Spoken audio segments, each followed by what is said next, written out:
were devastated. They were shocked, disappointed, angry. And it hit me like a wave. I had hurt them. Hi, my friend. Welcome to the Bounce Back Black Woman podcast. I'm Dell, and I've overcome some of the most devastating heartbreaks I could ever have imagined. Do you find yourself stuck in sadness after a broken heart, asking God, why me? Well, I'm here to help women just like you heal and build the resilience to overcome life's greatest hurts.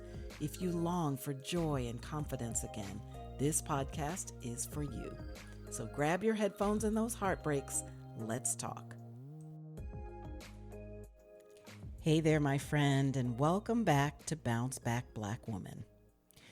So by now, you know that this is a podcast where we heal out loud, where we get real about what hurt us, and we remind ourselves that even after heartbreak, there's still hope and healing and happiness. So today's episode is personal. I mean, really personal. And not because somebody else hurt me, but because I hurt me. And maybe you know what that feels like too. You know, that deep down ache of realizing that you made a decision that you can't take back. One that not only affected you, but affected the people who love you and affected them in a not so good way. And now you're living the consequences of that. We are talking about what happens when we break our own heart, when we rush, when we ignore red flags, or maybe even when we let our loneliness or fear or exhaustion make decisions for us. And to be clear, this is actually part one of a two-part series. Today, I'm sharing the decision that broke my own heart. And in the next episode, we'll be going a bit deeper into what happened after that choice and the very, very real pain of being in a relationship with a true narcissist. So let's talk about it. After my second husband passed away, I grieved. I really did. But looking back now, I realize that I didn't give myself time to grieve long enough. Or maybe I didn't really grieve fully. Either way, I rushed the process. And there's this urgency that can set in when you are suddenly alone, especially when you're suddenly alone for the first time at 50 years old, when the future that you planned disappears overnight. And for me, I know looking back that I wanted to feel chosen again, loved again, and wanted again. And so what did I do? I rushed into a new relationship.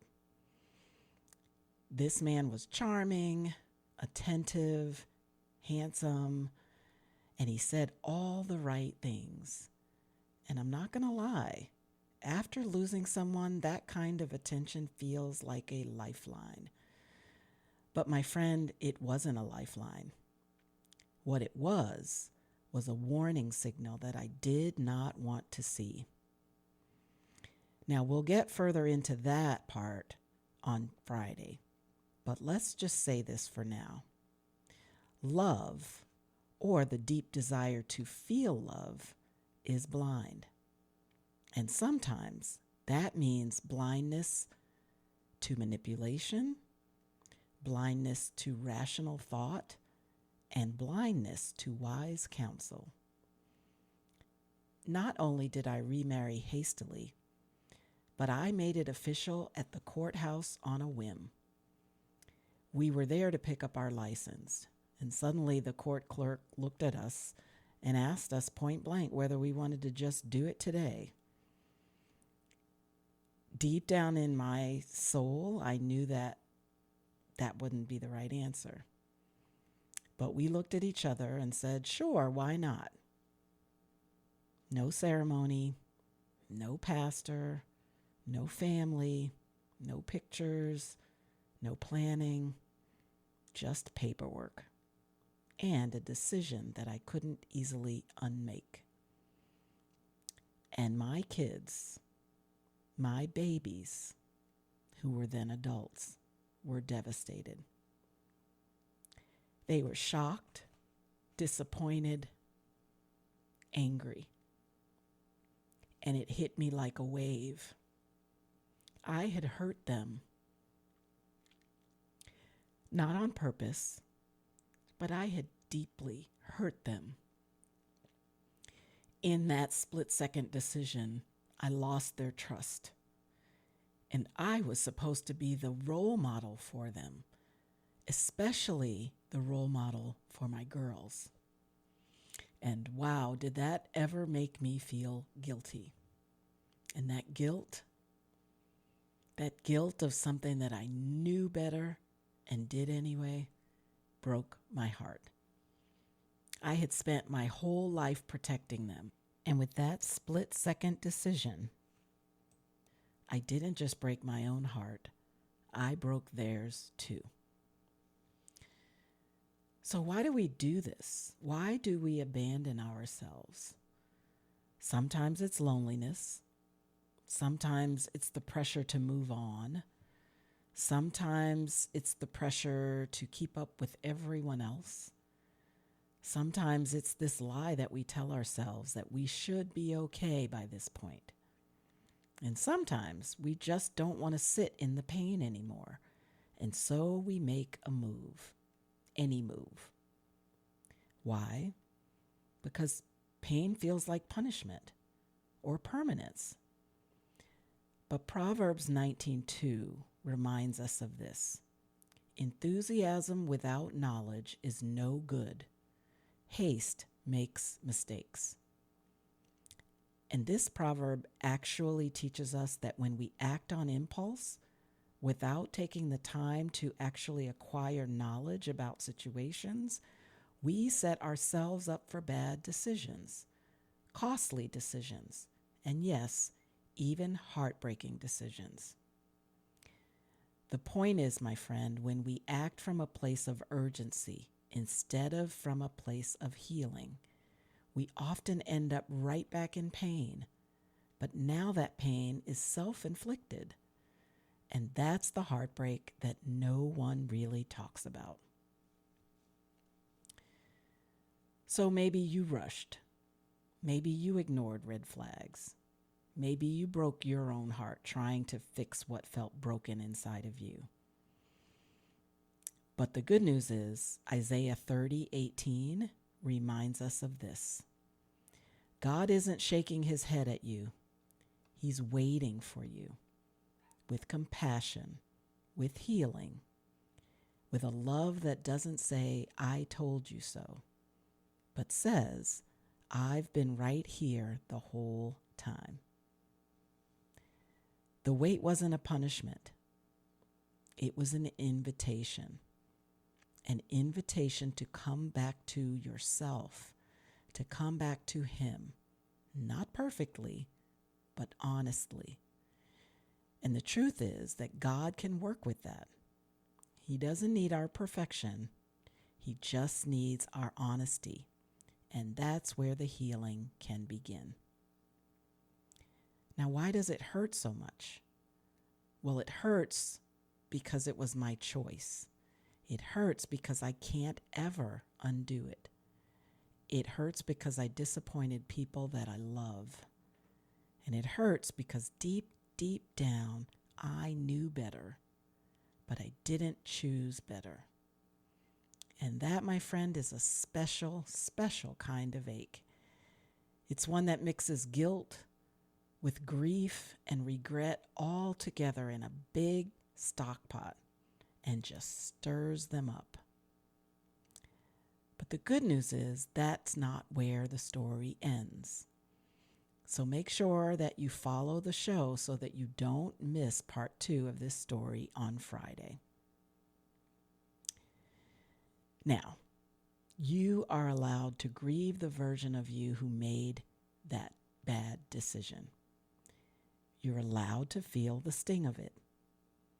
But you don't have to stay stuck there, my friend, because God restores, God redeems, and please know that you are not the sum total of your worst moment.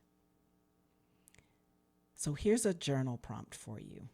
And as I've mentioned many times, if you don't have a dedicated journal to your growth and healing throughout this podcast, let me encourage you to get one. Go to www.bouncebackblackwoman.com and order the companion journal to the podcast.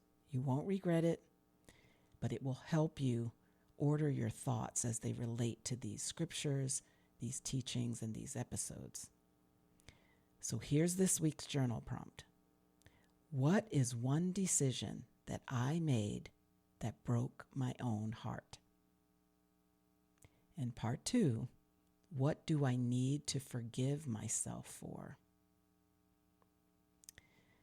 So, before we close, I want to remind you, my friend, that if this episode hit home for you, there's 2 things that I want you to do. Not for me, but for yourself. Come and join the conversation inside of our private Facebook group. It's Bounce Back Black Woman.